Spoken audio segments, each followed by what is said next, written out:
Good morning, everybody. I just flew in yesterday, so if I sound a little spaced out at times, I do apologise. To a certain extent, I have some of the media on our side already, but we still have to be creative. We still have to be intelligent about what we put out there and when we put out there. Why did we get the likes of David Beckham coming in to support us very early on? Why did we get certain newspapers, News of the World, no longer exists? That's another story, I'll tell you about that separately. The younger the child, the bigger the story is. Photogenic child on holiday, the mystery of how come she could be taken from her bedroom on that night of May the 3rd. That mystery remains unsolved to this day.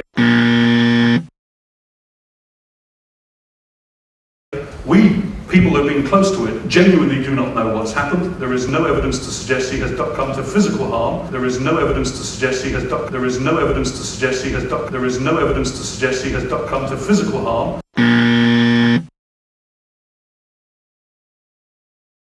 That they somehow were allegedly involved. They are not. I state that categorically from the outset. They've been examined by at least 4 different law enforcement agencies. There was no question of them involved beyond the fact that they took a decision to dine some distance from the apartment on the night with their friends constantly checking. They might, I should add, they could have had, if they'd been able to have a professional nanny service, which wasn't available at the time,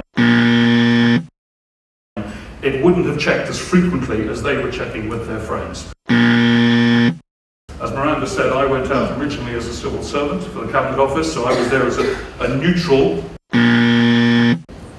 to help them with, as part of the consular package of consular assistance that is given.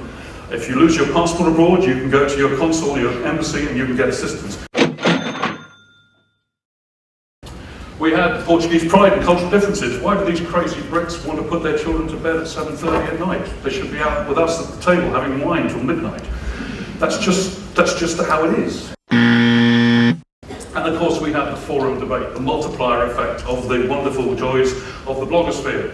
We all blog. I'm sure I'm looking at many bloggers here today. Absolutely fine. Blogging is in fact a fantastic innovation, but in the wrong hands with people who have a set of preconceived notions and prejudices, it can be just as destructive as sitting in a mainstream newspaper.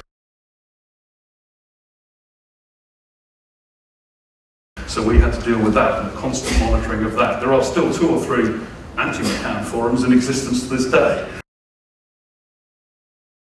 Who still rail against the situation. They are all wrong, I might add. But essentially I had to sit down with Kate and Jerry at different times and say, right, we've got to define our central theme here, we've got to define our core messages, our key messages. You need to stick to them in the interviews that we're doing. I will stick to them in the public communications that I'm performing. And essentially the focus was always trying to bring it back to finding Madeleine.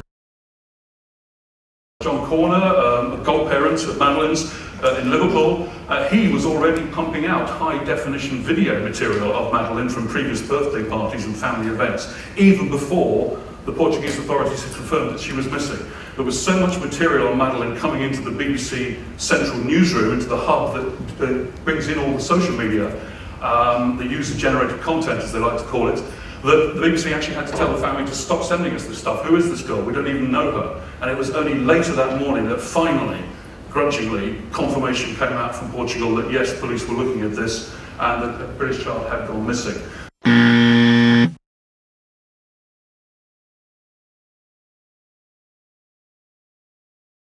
We had to maintain momentum throughout all this. As I say, we had to keep bringing it back to the search. It was always about this witness appeal, this sighting, this piece of information, not...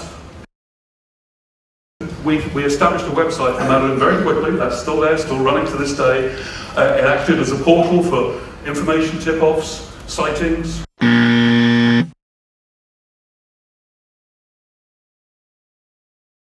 And journalists who were coming to it cold would have just done a quick Google search, read whatever it was in either indigenous media or international, and that was the truth in their eyes. It just isn't the case. So we had to keep constantly putting things in context and explaining it. Evening Standard in London, police name accounts as top suspects. What's a top suspect? A middle suspect? A bottom suspect? Again, it's hype, it's hyperbole, and all it was that they were given this arguido status, which in reality meant that they, if they wanted to, could have a lawyer present with the interviews that were being done. Kate, at one point, was advised, having done 4 interviews where all the questions were answered, she was advised finally on the 5th time with this status not to answer anymore because you've answered it several times already and you don't need to incriminate yourself, because it was clear that certain officers were beginning to go down that route without any evidence.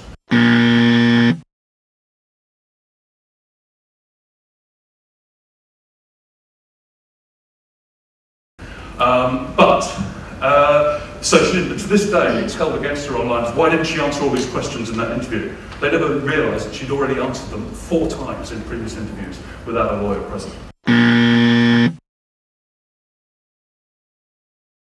We had to occasionally threaten legal sanction with some of the denials because some of the allegations were so lurid and so wild that if we didn't, it would have entered the narrative to the extent that we wouldn't have been able to claw it back.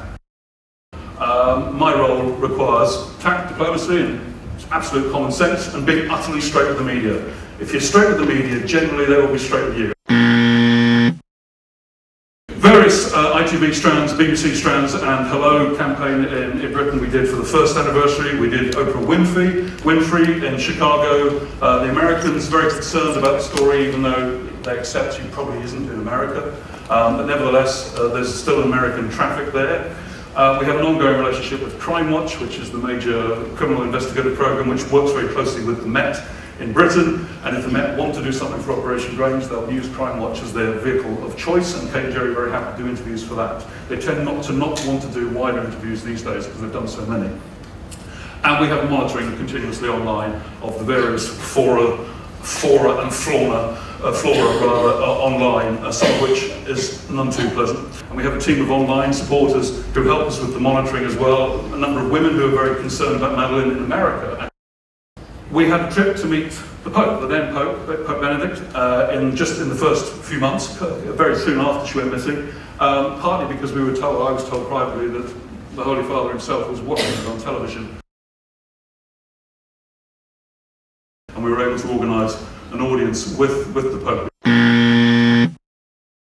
which meant a great deal to them.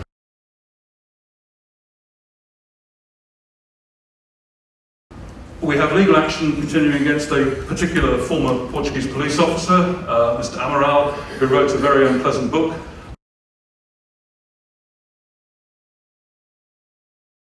Alleging, in essence, that Kate and Jerry know what happened.